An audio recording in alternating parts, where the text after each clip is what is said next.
আসসালামু আলাইকুম ওরহমতুল্লাহি ওবারাকাতুহ। এই হলো জাহান্নাম। আবু হুরায়রা রাদিয়াল্লাহু আনহু থেকে বর্ণিত, তিনি বলেন, আমরা রাসূল সাল্লাল্লাহু আলাইহি সাল্লামের সাথে ছিলাম। আকস্মাৎ কোনো জিনিস পড়ার আওয়াজ শুনলাম। তখন তিনি বললেন, তোমরা জানো এটা কি? আমি বললাম, আল্লাহ ও তার রাসূল ভালো জানেন। তিনি বললেন, এটা ওই পাথর যা আল্লাহ তাআলা ৭০ বছর পূর্বে জাহান্নামে পাঠিয়েছেন। এখনই তা জাহান্নামের গভীরতায় পৌঁছল। ৭০ বছর, এত দীর্ঘ সময় এ পাথর নিচে পড়তে থাকে। এই গভীর দূরত্ব পাড়ি দিয়ে সে জাহান্নামের তলদেশে পৌঁছতে সক্ষম হয়েছে। তাহলে জাহান্নামের গভীরতা কত? জাহান্নাম কত বড়, এটি কি কেউ কল্পনা করতে পারবে? মানুষের সীমাবদ্ধ বিবেক বুদ্ধি কিভাবে সে জিনিসের কল্পনা করতে পারবে যা তার সামর্থ্যের বাইরে? বিশাল এই সৃষ্টিকে নাম দেয়া হয়েছে জাহান্নাম। এটিকে টেনে হেঁচড়ে নিয়ে আসা হবে আল্লাহ তাআলার আরেক বিশাল সৃষ্টি ফেরেশতাদের মাধ্যমে। তারা জাহান্নামকে টেনে আনবেন যেন জাহান্নাম তার আহার ও দগ্ধকরণের কাজ চালু করতে পারে। আল্লাহ তাআলা এ কাজের জন্যই তাকে সৃষ্টি করেছেন। রাসূল সাল্লাল্লাহু আলাইহি ওয়াসাল্লাম বলেন, যেদিন জাহান্নামকে উপস্থিত করা হবে সেদিন এর ৭০,০০০ লাগাম থাকবে। প্রতিটি লাগামের জন্য নিয়োজিত থাকবে ৭০,০০০ ফেরেশতা। তারা এগুলো ধরে এটাকে টানতে থাকবে। জাহান্নামের বিশালতা। জাহান্নাম আমাদের চোখে দেখা সবচেয়ে বৃহৎ সৃষ্টিগুলো যেমন চন্দ্র, সূর্য প্রভৃতি থেকেও অনেক বিশাল হবে। যেমন আব্দুল্লাহ বিন মাসউদ রাদিয়াল্লাহু আনহু থেকে বর্ণিত, রাসূল সাল্লাল্লাহু আলাইহি সাল্লাম বলেছেন, চন্দ্র ও সূর্য কিয়ামতের দিন জাহান্নামের ভেতর উত্তেজিত হয়ে গোলাকার হয়ে ঘুরতে থাকবে। এ কারণেই জাহান্নাম এক মুহূর্তের জন্য নিজের কাজ থেকে বিরত থাকবে না। যত মানুষই তার অভ্যন্তরে দেয়া হোক, সে তাতে পরিতৃপ্ত হবে না। যত মানুষই তাতে প্রবেশ করুক, তার মাঝে কোনো ভিড় থাকবে না যতক্ষণ না পরাক্রমশালী আল্লাহ তাকে থামাবেন। রাসূল সাল্লাল্লাহু আলাইহি সাল্লাম বলেন, আল্লাহ তাআলা জাহান্নামের ওপর নিজ পা রাখার আগ পর্যন্ত তা পরিপূর্ণ হবে না। যখন আল্লাহ সেখানে পা রাখবেন তখন সে বলবে, আর না, যথেষ্ট। তখন সে পরিপূর্ণ হবে এবং তার একাংশ অন্য অংশের সাথে মিলিত হবে। বস্তুত আল্লাহ তাআলা তার সৃষ্টির কারো প্রতি জুলুম করবেন না। রাসূল সাল্লাল্লাহু আলাইহি সাল্লাম বলেন, জাহান্নাম থেকে এ কথা বলতে বলতে একটি গর্দান বের হবে। আজ আমাকে ৩ ধরনের লোকের জন্য নিয়োজিত করা হয়েছে। প্রত্যেক অহংকারী ব্যক্তির জন্য, আল্লাহর সাথে অন্য কাউকে ইলাহ নির্ধারণকারী ব্যক্তির জন্য এবং অন্যায়ভাবে কাউকে হত্যাকারী ব্যক্তির জন্য। এরপর সে তাদের গুটিয়ে নেবে এবং তাদের সকলকে জাহান্নামের গভীরে নিক্ষেপ করবে। শুধু এতটুকুই নয়, বরং আল্লাহ তাআলা বলেন, আল্লাতী তাত্তালিউ আলাল আফইদা, যা প্রজ্বলিত আগুন হৃদয় পর্যন্ত পৌঁছে যাবে। আগুন হৃদয়গুলো জ্বালিয়ে দেবে এমত অবস্থায় যে এই হৃদয়গুলোর মাঝে কী ধরনের অবাধ্যতা ও কুফর ছিল তা সে জানবে। সুতরাং প্রত্যেক হৃদয় সে পরিমাণ দগ্ধ হবে যে পরিমাণ তার নিজের বিশ্বাস ও কর্মে ঝামেলা ছিল। আর এটি হবে আল্লাহ তাআলার ফয়সালা ও তার জানিয়ে দেওয়ার কারণে। এমনটি বলেছেন উবাদা বিন সাবিত ও কাব রাদিয়াল্লাহু আনহু। জাহান্নাম থেকে একটি গর্দান বের হয়ে বলবে, জেনে রেখো, আমি মানুষের ব্যাপারে পিতার সন্তানের ব্যাপারে জানা এবং সন্তান পিতার ব্যাপারে জানার চেয়ে বেশি জানি। অথবা এই অর্থ হতে পারে, আগুন ঠিক সে সময়ে তার হৃদয়ে পৌঁছবে যখন তার বাহ্যিক চামড়াও দগ্ধ হচ্ছে। এ থেকে জাহান্নামের আগুনের শক্তি ও কঠোরতা এবং তার সক্ষমতা ও প্রভাব অনুমান করা যায়। তৃতীয় আরেকটি অর্থ হতে পারে, অন্য সকল জীবিত প্রাণীর মতো জাহান্নাম দেখবে এবং শুনবে। যেমন আল্লাহ তাআলা বলেন, ফাত্তালাআ ফারাআহু ফি সাওয়াইল জাহিম, অতঃপর সে উঁকি দিয়ে দেখবে এবং তাকে তার দুনিয়ার সঙ্গীকে জাহান্নামের মাঝখানে দেখতে পাবে। চিরস্থায়ী হওয়ার মানে হলো দীর্ঘদিন প্রতিষ্ঠিত থাকা এবং অবস্থান করা। প্রিয় ভাই, যদি আপনাকে পৃথিবীর সবচেয়ে সুন্দর এলাকায় সর্বশ্রেষ্ঠ প্রাসাদে সর্বোত্তম খাবারের ব্যবস্থা করে দেয়া হয়, এরপর আপনাকে বলা হয় এর বিনিময় স্বরূপ ১ মাস পর আপনাকে হত্যা করা হবে, আপনি চাইলে এটি গ্রহণ করতে পারেন। সাথে সাথে আপনাকে আরেকটি সুযোগ দেয়া হলো যে আপনি একটি দরিদ্র এলাকায় সাধারণ গৃহে বাস করবেন, যেখানে জীবন উপকরণ অনেক কঠিন, কিন্তু সেখানে বাস করলে আপনি কয়েক বছর জীবিত থাকতে পারবেন। এখন আপনিই বলুন, আপনি নিজের জন্য কোনটি বাছাই করবেন? এমন কোনো বিচক্ষণ লোক নেই যে মৃত্যু থেকে বাঁচার জন্য নিজের দীর্ঘ জীবন গ্রহণ করবে না। যদিও সে প্রবৃত্তির সাগরে ডুবন্ত উদাসীন, কিন্তু এ স্বাদের শেষ প্রান্তে মৃত্যু তার জন্য আগুনের কয়লার চেয়ে বেশি উত্তপ্ত হয়ে অপেক্ষা করছে। এটি বোঝার কারণে সে বিচক্ষণ। এখানে তো শুধু মৃত্যু নয়, বরং মৃত্যুর চেয়ে ভয়াবহ বিষয় হল তার পরবর্তী জীবনের শাস্তি ও পরিণাম। মৃত্যুর সাথে সাথে মানুষ তা নিয়েও চিন্তিত থাকে। কবি বলেন, বহু যুগের আনন্দের পর যদি একদিনের জন্য দুঃখ আসে, তবে সে যুগ যুগান্তরের মধুময় মুহূর্তগুলোকেও মাকাল ফলের মতো তিক্ত মনে হয়। এবার চিন্তা করে দেখুন, সামান্য কয়েক মুহূর্তের আনন্দের পর যদি যুগ যুগান্তরের কষ্ট আসে, সেটা কতটা ব্যথাতুর হবে। মোট কথা, কবি এখানে বলতে চাচ্ছেন যে শেষ পরিণামই হলো গ্রহণযোগ্য। শেষ ভালো যার, সব ভালো তার। আপনি অনেক বছর খুব সুখে কাটালেন, এরপরে দুর্ভোগের ঘাটে অবতরণ করলেন। এমন জীবনের কি অর্থ হতে পারে? শেষ সময়ের এই দুর্দশা কি আপনার বিলাসিতাপূর্ণ জীবনের কোনো জিনিস স্মরণ করিয়ে দেবে? সুতরাং যদি অবস্থার বিপরীত হয়, তাহলে কেমন হবে? অর্থাৎ সামান্য সময়ের বিলাসিতার কারণে যদি আপনি চিরস্থায়ী দুর্ভাগা হয়ে যান। জাহান্নামীদের জন্য সবচেয়ে কষ্টের বিষয় হলো তাদের এ বিষয়ে অবগত হওয়া যে তাদের দুশ্চিন্তার জন্য কোনো সান্ত্বনা নেই, তাদের সংকীর্ণতা দূর করার কোনো পথ নেই এবং তাদের আযাবের কোনো সমাপ্তি নেই। এটি হলো তাদের মানসিক যন্ত্রণা, যা তাদের দৈহিক যন্ত্রণাকে আরও কয়েক গুণ বৃদ্ধি করে দেবে। জাহান্নামীরা মুক্তির আশায় থাকবে। এক পর্যায়ে যখন তারা দেখবে মৃত্যুকে জবাই করে দেয়া হচ্ছে, তখন একদম নিরাশ হয়ে যাবে এবং তাদের আফসোস ও অনুশোচনা অনেক বেড়ে যাবে। হায় আল্লাহ, সে জগতের অবস্থা কেমন হবে যার অধিকাংশ অধিবাসীর চূড়ান্ত আকাঙ্ক্ষা হবে মৃত্যু। উমর ইবনুল খাত্তাব রাদিয়াল্লাহু আনহু একটি বালির টিলার কাছ দিয়ে যাওয়ার সময় কাঁদতে লাগলেন। তাকে বলা হলো, হে আমিরুল মুমিনিন, আপনি কাঁদছেন কেন? তিনি বললেন, আমি জাহান্নামীদের কথা স্মরণ করছি। যদি তারা এই বালির সমান সংখ্যার সময় জাহান্নামে অবস্থান করত, তবুও তো তাদের একটা আশা থাকত, যার প্রতি তারা উঁকি মেরে তাকাত। কিন্তু তারা সেখানে চিরস্থায়ী বাসিন্দা হিসেবে অবস্থান করবে। নেককারদের নিকট এ বিষয়টি একটি শিক্ষণীয় বিষয় হিসেবে রয়ে গেছে।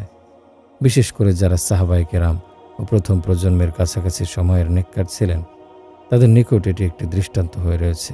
এ কারণে ওমর বিন আব্দুল আজিজ রহমতুল্লাহি আলাইহির এক কর্মকর্তা যখন তার কাছে কোনো অভিযোগ করেন, তখন ওমর রাদিয়াল্লাহু আনহু চিঠি লিখে পাঠান, প্রিয় ভাই, আমি তোমাকে স্মরণ করিয়ে দিচ্ছি জাহান্নামীদের কথা, যারা সেখানে দীর্ঘ সময় জেগে থাকার সাথে সাথে সেখানকার চিরস্থায়ী বাসিন্দা হবে। আল্লাহর দরবার থেকে দূরে সরে যাওয়ার ব্যাপারে সতর্ক থেকো, অন্যথায় এটি হবে শেষ ঠিকানা এবং সকল আশা পূর্ণরূপে শেষ হয়ে যাবে। তিনি যখন এই চিঠি পাঠ করলেন, তখন নিজের শাসনকার্য গুটিয়ে ওমর বিন আব্দুল আজিজ রহমতুল্লাহি আলাইহির কাছে চলে এলেন। ওমর তাকে জিজ্ঞেস করলেন, তুমি কেন এলে? তিনি বললেন, আপনার চিঠি পেয়ে আমি নিজেকে শাসনকার্য থেকে সরিয়ে নিয়েছি এবং আর কখনোই দায়িত্ব গ্রহণ করব না। এভাবেই আল্লাহর সাথে সাক্ষাৎ হবে আমার। আল্লাহ তাআলা বলেন, ইন্না আযাবাহা কানা গরামা, নিশ্চয় শাস্তি নিশ্চিত বিনাশ। হাসান রাদিয়াল্লাহু আনহু আয়াতের ব্যাখ্যায় বলেন, গরম হলো সে আযাব যা কখনো পৃথক হবে না, আর যে আযাব শাস্তিপ্রাপ্ত লোক থেকে পৃথক হয়ে যায় তা গরম এর অন্তর্ভুক্ত নয়। রাসূল সাল্লাল্লাহু আলাইহি ওয়াসাল্লাম বলেন, তোমাদের এই আগুন যা আদম সন্তান প্রজ্বলিত করে তা জাহান্নামের আগুনের ৭০ ভাগের ১ ভাগ। তারা বললেন, হে আল্লাহর রাসূল, আল্লাহর শপথ, এ আগুনই তো যথেষ্ট ছিল। তিনি বললেন, এটিকে ৬৯ গুণ বৃদ্ধি করা হয়েছে এবং প্রতিটি অংশের উত্তাপ এর সমান হবে। এ কারণে জাহান্নামের আগুনের শুধু স্পর্শই ধ্বংসাত্মক হবে। আমরা দুনিয়াতে যে আগুন দেখতে পাচ্ছি তা জাহান্নামের আগুনের তুলনায় উত্তাপ, প্রতিক্রিয়া ও দ্রুত জ্বলে ওঠার দিক দিয়ে ৭০ ভাগের ১ ভাগ।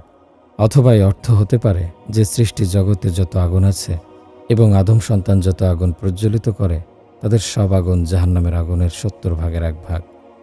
এ কারণে হুজ্জাতুল ইসলাম ইমাম গাজ্জালী রহমতুল্লাহি আলাইহি বলেন, দুনিয়ার আগুন জাহান্নামের আগুনের সমতুল্য নয়, কিন্তু যেহেতু দুনিয়ার সবচেয়ে কঠিন আযাব হলো এ আগুনের আযাব, তাই জাহান্নামের আগুনের পরিচয় এর মাধ্যমে দেয়া হয়েছে।